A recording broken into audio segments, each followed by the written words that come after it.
చేయనట్టు విధంగా ఈ పెన్షన్ల కార్యక్రమాన్ని వైఎస్ జగన్మోహన్ రెడ్డి గారు రూపొందించడం జరిగింది. అందులో భాగంగానే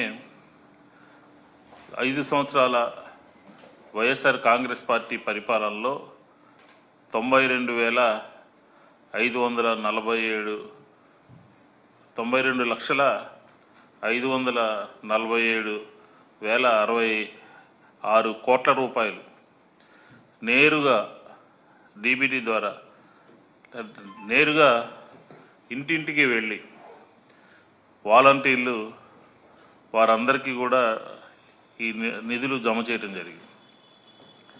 ఇలా ఉన్నటువంటి పరిస్థితుల్లో పండగ రోజని కాదు, ఆదివారం అని కాదు, వర్షం పడినా కూడా ఆ పెన్షన్ల పంపిణీ కార్యక్రమం ఎక్కడ కూడా ఆగినటువంటి పరిస్థితి లేదు.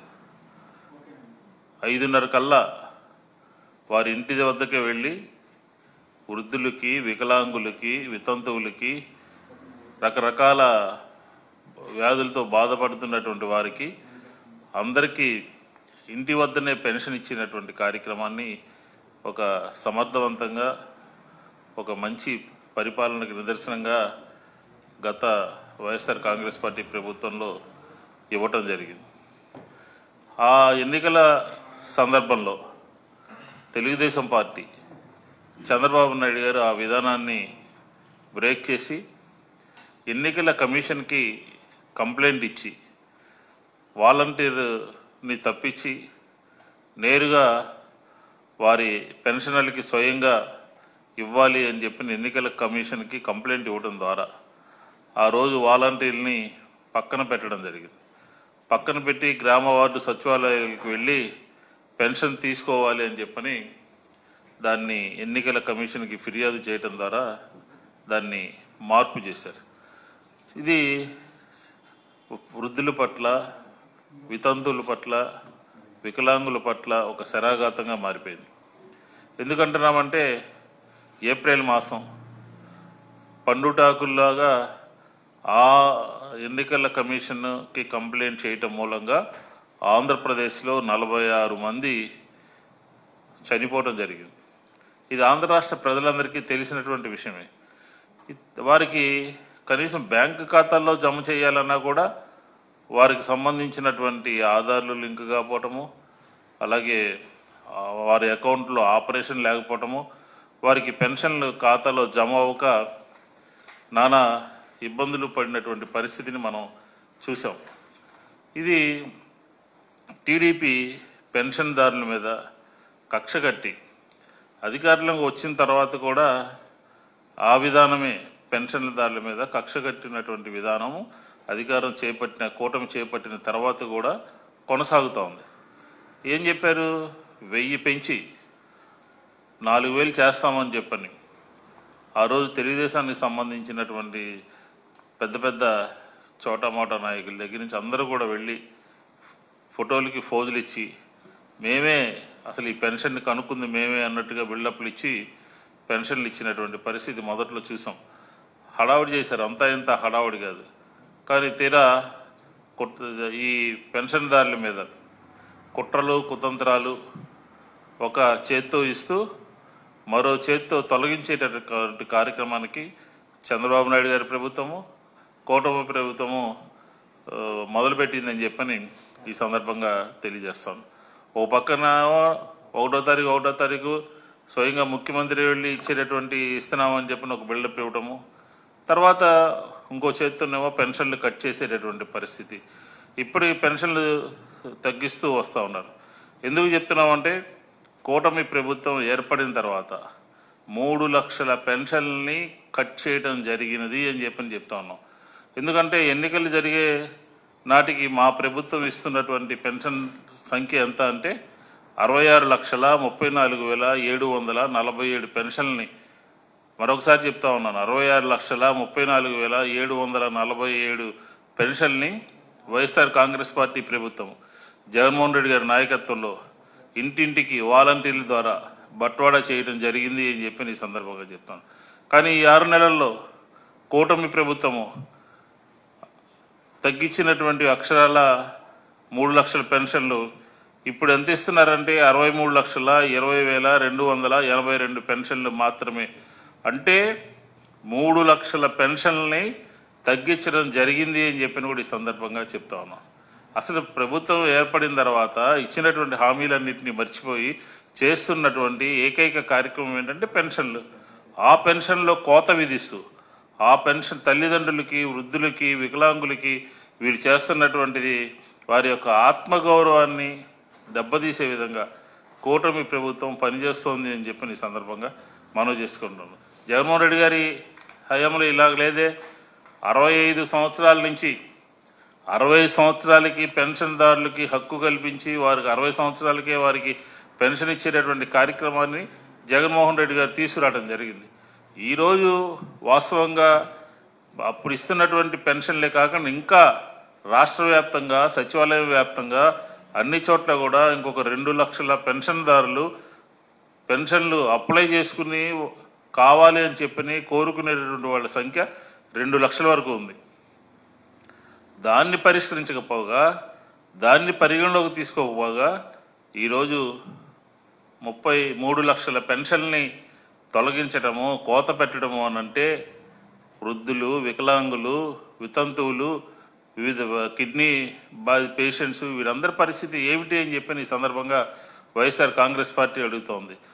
అది వెరిఫికేషన్ కూడా చాలా వినూత్నంగా ఒక 40 పెన్షన్లదారులకి ఒక 2 అధికారులకి పెట్టడము, ఆ అధికారులు కూడా ఆ మండల పరిధిలో వాళ్ళు కాకుండా వేరే మండల పరిధిలో ఉన్నటువంటి వాళ్ళని తీసుకొచ్చి ఈ మండలంలో పెట్టి ఒక 8 రకాలైనటువంటి దీన్ని తీసుకొచ్చి ఒక్కొక్క పారామీటర్స్ తీసుకొచ్చి ఒక్కొక్క పెన్షన్దారుడిని వెరిఫై చేసి ఎట్లా ఉందంటే వీళ్ళ పెన్షన్దారుల యొక్క పెన్షన్ తీసుకునేటటువంటి వాళ్ళ పరిస్థితి అధికారుల చేతుల్లోకి పోయింది.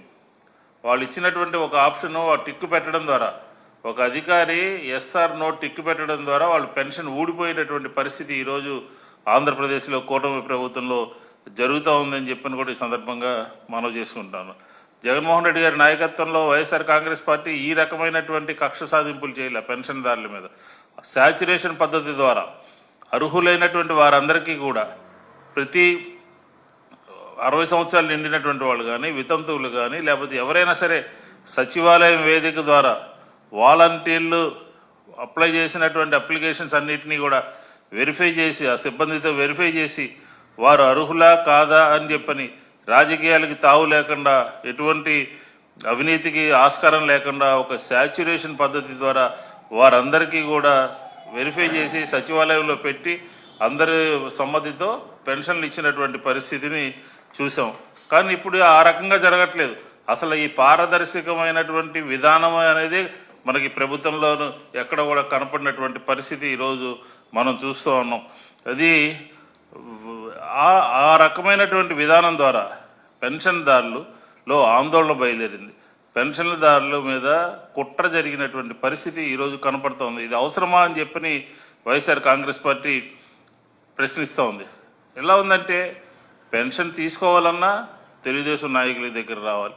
పెన్షను ఆల్రెడీ ఉన్నటువంటి పెన్షన్ని బట్వాడ చేయకుండా తెలుగుదేశం నాయకులు ఇంటర్ఫీరెన్స్తో పార్టీలు మారితే కానీ, కండువాలు కప్పుకుంటే కానీ వారికి ఇచ్చినటువంటి పరిస్థితి లేదు. ఎవరు కావాలంటే వెళ్ళి ఎవరు కావాలంటే వాళ్ళకి చెప్పుకోండి, చేతనైన చేసుకునే ధోరణిలో నియోజకవర్గాల్లో పరిస్థితి కనపడతా ఉంది. కానీ వైఎస్ఆర్ కాంగ్రెస్ పార్టీ మద్దతు పలికారని, సానుభూతి పరులుగా ఉన్నారని చెప్పని నియోజకవర్గాల్లో, మండలాల్లో ఈ రకమైనటువంటి ధోరణి కనపడతా ఉంది. ఇది సరైనటువంటి విధానం కాదు. ఎవరైనా సరే వైఎస్ఆర్ కాంగ్రెస్ పార్టీకి సంబంధించినటువంటి వారు అని అనుకుంటే ఆ పెన్షన్లు ఆపటమో, లేకపోతే తెలుగుదేశం నాయకుల్ని కలిస్తే కానీ ఇవ్వకపోవటమో, లేకపోతే ఆ పెన్షన్ని ఇతర జిల్లాలకి మనం చూస్తా ఉన్నాం, ఇతర జిల్లాలకి ఆ సచివాలయానికి సంబంధించినటువంటి వెల్ఫేర్ సెక్రటరీ ద్వారా కానీ, లేకపోతే ఇతర అధికారుల లాగిన్ల ద్వారా వేరే జిల్లాలకు కూడా మార్చినటువంటి పరిస్థితిని మనం ఈరోజు ఆంధ్రప్రదేశ్లో చూస్తా ఉన్నాం. ఇదేనా పెన్షన్దారులకి మీరు ఇచ్చేటటువంటి ప్రభుత్వం యొక్క విధానం అని చెప్పని కూడా వైఎస్ఆర్ కాంగ్రెస్ పార్టీ ఉంటుంది. అలాగే ఆ పెన్షన్ వెళ్ళి ఇతర జిల్లాల్లో తీసుకొచ్చుకోవాలన్నా, ఇతర ప్రాంతాలకు వెళ్ళాలన్నా కూడా సామాన్యమైనటువంటి పని. వృద్ధులు వెళ్ళగలుగుతారా?